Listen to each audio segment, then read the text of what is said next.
ጤና ይስጥልን የፈጠነ ሚዲያ ቤተሰቦች የፈጠነ ሚዲያ መረጃዎችን ከሰዓት ጀምሮ ወደ እናንተ እናደርሳለን። አብራችሁን ቆዩ።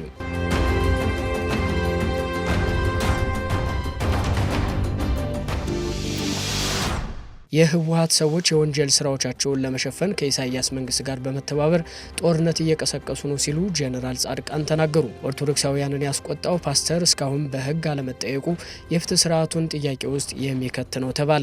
ኤርትራ ከህወሓት ጋር በመሆን ልትወጋኝ እየተዘጋጀች ነው ስትል ኢትዮጵያ የከሰሰቻት ኤርትራ ክሱን ወታደራዊ ጸባጫሪነት ስትል ውድቅ አደረገች። መረጃዎቹን በዝርዝር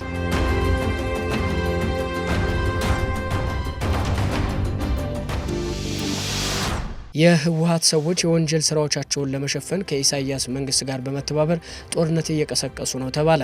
በቀድሞ ጦርነት የተፈጸመው የወንጀል ስራዎችና ወደ ጦርነት የተገባበት ውሳኔ ራሱ ተጠያቂነት መኖር አለበት ሲሉ ጄኔራሉ ጨምረው ተናግረዋል። ከኤንቢሲ ጋር ቆይታ የነበራቸው ጄኔራል ጻድቃን ገብረትንሳይ በጦርነቱ እጅግ በጣም ብዙ የጠፉ የተሰረቁ የተዘረፉ ንብረቶች፣ ወርቅ፣ መሬትና ገንዘብ አሉ። በዚህ የወንጀል ተግባር ውስጥ በግልጽ የሚታወቁ ትላልቅ አመራሮችም አሉበት። እነዚህ አካላት የወንጀል ስራዎቻቸውንና የፖለቲካ ስልጣን ፍላጎታቸው አንድ ላይ የሚቀላቀሉበት ይህን ለመከላከል ወይም ከሰሯቸው የወንጀል ስራዎች ነፃ ለመሆን የሚያስችላቸው አንዱ መንገድ ጦርነት መፍጠር እንደሆነ ጄኔራሉ ያምናሉ። ለዚህም ከኢሳያስ መንግስት ጋር በመተባበር ጽምዶ ብለው እየሰሩበት ነው ሲሉ ጄኔራል ጻድቃን ተናግረዋል። የትግራይ ጄኖሳይድ ኮሚሽን ባጠናው ጥናት በትግራይ ጦርነት ወቅት 75% የግፍና የወንጀል ስራዎችን የሰራው የኤርትራ ሰራዊት እንደሆነ መመላከቱን ተናግረዋል። ሰው የገደለው፣ ሴቶች የደፈረው፣ በሴቶች ማህፀን ላይ ያልሆነ ነገር ያስገባው የኤርትራ ሰራዊት ነው። የአክሱም ነፍሰ ገዳይ የሻዕቢያ ወታደር ነው። የማህበረ ደጎ ነፍሰ ገዳይ የሻዕቢያ ወታደር ነው። የማርያም ደንገላት ነፍሰ ገዳይ የሻዕቢያ ወታደር ነው። ደቡብ ትግራይ ራያ ላይ መጥቶ በመቶዎች የሚቆጠሩ ሰዎች ረሽኖ የሄደው የሻዕቢያ ወታደር ነው በማለት ነበር ጄኔራሉ ሻዕቢያን የከሰሱት። ጄኔራሉ ሻዕቢያ ጄኔራል ታደሰ ወረደ መወገድ አለባቸው የሚል ቅድመ ሁኔታ አስቀምጧል ሲሉም ተደምጧል። በዚህ ቅድመ ሁኔታ መሰረት ጄኔራል ታደሰ ወረደን ማስወገድ ለህወሓት የተሰጠ የቤት ስራ ነው ሲሉ ጄኔራሉ ተናግረዋል። ጄኔራል ታደሰ ወረደ በኤርትራ አመራሮች ያልተፈለገበት ምክንያት የጽምዶ ተቃዋሚ ነው በሚል እንደሆነ ጄኔራል ጻድቃን ተናግረዋል።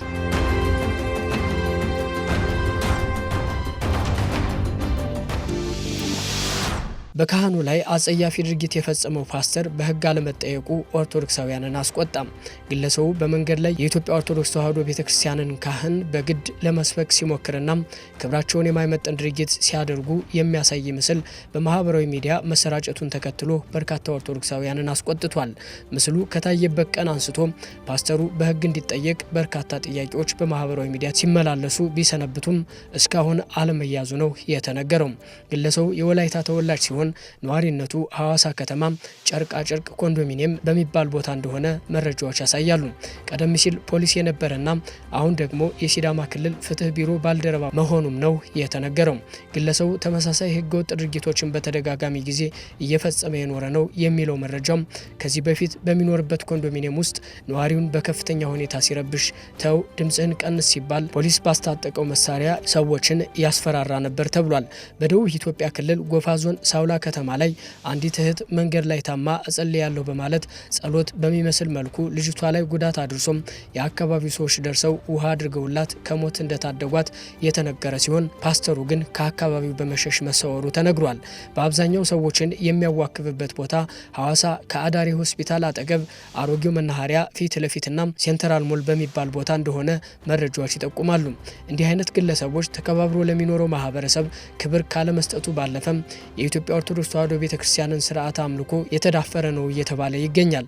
ይህም ከግለሰቦች አልፎ የሃይማኖት ግጭቶችን ለመፍጠር ሰፊ እድል አለው ነው የተባለው። በመሆኑም የአካባቢው የፍትህ አካላት ተገቢውን እርምጃ እንዲወስዱ እየተጠየቀ ነው የሚገኘው። ግለሰቡ እስከዛሬ ድረስ በህግ አለመጠየቁም ህዝቡ በፍትህ ስርዓቱ ላይ ያለውን አመኔታ ያሳጣል ነው የተባለው።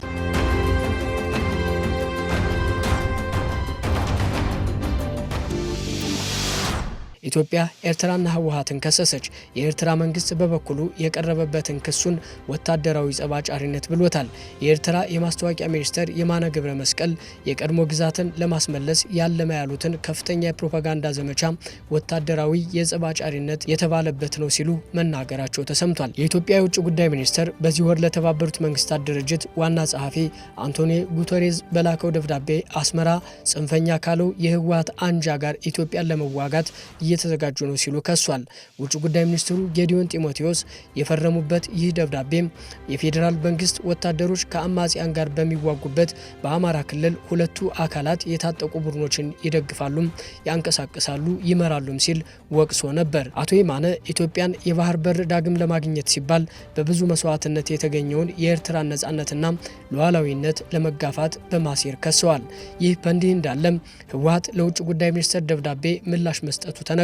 በምርጫ ቦርድ እውቅና የተሰረዘው ህወሓት የኢትዮጵያ ውጭ ጉዳይ ሚኒስትር ኤርትራና ህወሓት በጋራ በመሆን ኢትዮጵያን ለመውጋት እየተዘጋጁ ነው በሚል ለተባበሩት መንግስታት ድርጅት ዋና ጸሐፊ ለሆኑት አንቶኒዮ ጉቴሬስ ኦክቶበር 2 2025 ደብዳቤ መጻፉን ተከትሎ ህወሓት ለአንቶኒዮ ጉቴሬስና ለሌሎች ተቋማት የምላሽ ደብዳቤ ጽፏል። የፌዴራል መንግስት የፕሪቶሪያውን ስምምነት ጥሶታል፣ የተፈናቀሉ ወገኖችን ወደ ቀያቸው መመለስ አልቻለም፣ የትግራይ ሉዓላዊ መሬቶች በመከላከያ ሰራዊት ድጋፍና በሌሎች ታጣቂዎች ተወረዋል፣ የፌዴራል መንግስቱ በወልቃይት እንዲሁም በአፋርና በራያ አካባቢ ታጣቂዎችን እየደገፈና እያደራጀ መሆኑን ጠቅሷል።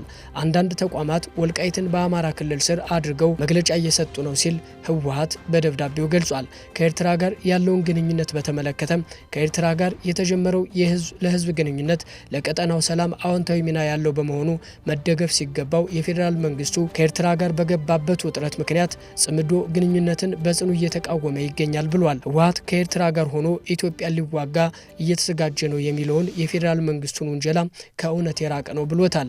ህወሓት ብሔራዊ ምርጫ ቦርድ የህወሓትን እውቅና እንዲመልስ የጠየቀ ሲሆን አሁን እየታዩ ያሉ የጦርነት እንቅስቃሴዎች በውይይት እንዲፈቱ ጽኑ አቋም እንዳለው በደብዳቤው ገልጿል። በኢትዮጵያና በኤርትራ መካከል ያለው ውጥረት ከቀን ቀን እየባሰበት መምጣቱን በሁለቱም መንግስታት በየቀኑ የሚወጡ መግለጫዎችና ሰጣ ገባዎች ይጠቁማሉ። የፈጠነ ሚዲያ መረጃዎች የሰማችኋቸውን ይመስሉ ነበረ። ፈጠነ ሚዲያ ላይክ፣ ሼር፣ ሰብስክራይብ በማድረግ ቤተሰብ ሁኑ። አብራችሁን ስለቆያችሁ እናመሰግናለን።